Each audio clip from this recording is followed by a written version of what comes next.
All right, hello and welcome to this episode where we're going to talk about recovery. And so, on our series of OCD and anxiety treatment, I want to talk about the idea of recovery, right? And because obviously that's generally, what we're all striving for, especially as we initially get into this journey, right? When it shows up in our life, we're looking for recovery, right? And I want to talk about what that means and how your beliefs about recovery can really alter whether or not you really reach recovery, and the beliefs you bring into the treatment process, how they can really help you or hinder you, right? So when I talk about this idea of recovery, let's talk about what that means when we talk about dealing with OCD and anxiety. And so a lot of people are of the opinion that, well, recovery means that I don't have any anxiety or I don't have any thoughts I don't like, and it's just I live in this kind of state of bliss, right? And the reality is that's just not true, right? That's just like such a wild belief, and more importantly, it's an unobtainable or unrealistic expectation of what life should be like, because life has its challenges, right? And you know what? Oftentimes when I give like talks or presentations, I'll ask this question in the crowd. I'll be like, okay, hey, look, how many people have ever experienced anxiety, right? And almost always every single person will raise their hand. And what that shows is like, look, the feeling of anxiety is actually a normal thing, right? Like that's a normal part of life. Now, what happens is when we try not to feel that and we, bury those feelings and we try to get rid of them, we try to control them, we try to do all these things to make sure we don't feel it, that propels it and that makes it to the point, and that can often propel it into, certain disorders that we, know as anxiety disorders, right? But I want to talk about this idea of recovery, because a lot of people, what they'll do is, they'll start, looking for help or something like that. Maybe they, find Restored Minds, or they, hop on the phone with someone and they're like, well, I heard that anxiety's chronic, or I heard OCD's chronic. You can't get better. You can't recover. And the conversation, for recovery really starts there, right? Do we believe that recovery is possible, or do we believe that, this is something that you're going to deal with forever? Because if you believe that you're going to deal with this forever, right, and that you're stuck with this forever, obviously that's going to really be a deciding or like a very big detriment to what you're going to bring into the treatment process. Right. And so because if you go into something with the idea of like, well, this is going to be something I deal with for forever, or it's not possible for me to get better, that's going to be a very big detriment to your recovery. Like I'm just telling you, it just is. And that's why I really encourage you to maintain and hang on to the belief that recovery is possible. Because what recovery really is about getting out of that lens. Right? It's about, because when you're in the lens, everything just feels chaotic, right? So recovery really is about getting out of that lens of anxiety. And if you don't know what I'm talking about, in the episode right before this, I really go into the depth of the lens of anxiety, right? And what that is, right? And recovery is about getting out of that lens and then staying out, right? Not getting sucked back in. Because, because when we're in that lens, we're trapped in that lens, that really is the chaos of anxiety right there. And recovery is not about not experiencing anxiety, because again, that's a normal human emotion, and intrusive thoughts as well. Like everyone has those, there might be that 1% of the population that lives in this state of complete bliss in their mind. Okay, good for them.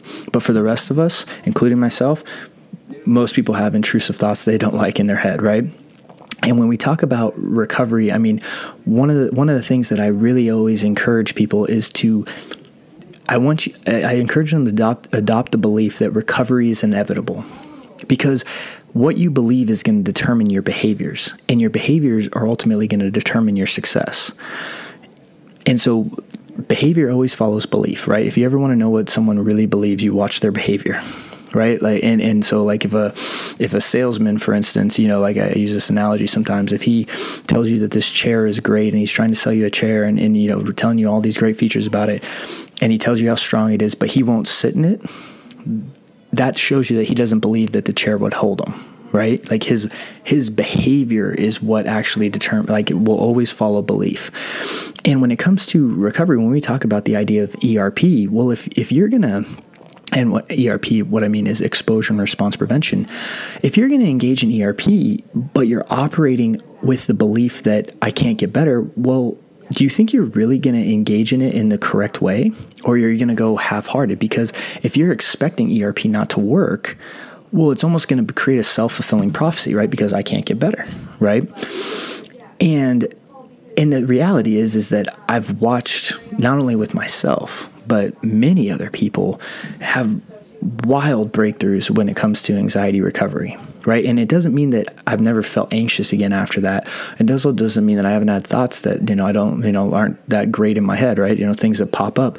What it does mean though is you get out of that loop, out of that lens, and you can, and the reality is that you need safety behaviors and your compulsions to stay in that loop, right? And that's why when we look at anxiety recovery, it really is about removing those safety behaviors and habituating the anxiety, right, through exposure and response prevention. And then your brain is able to categorize the perceived anxious threat correctly. And that actually is where you're able to get out of the lens, right?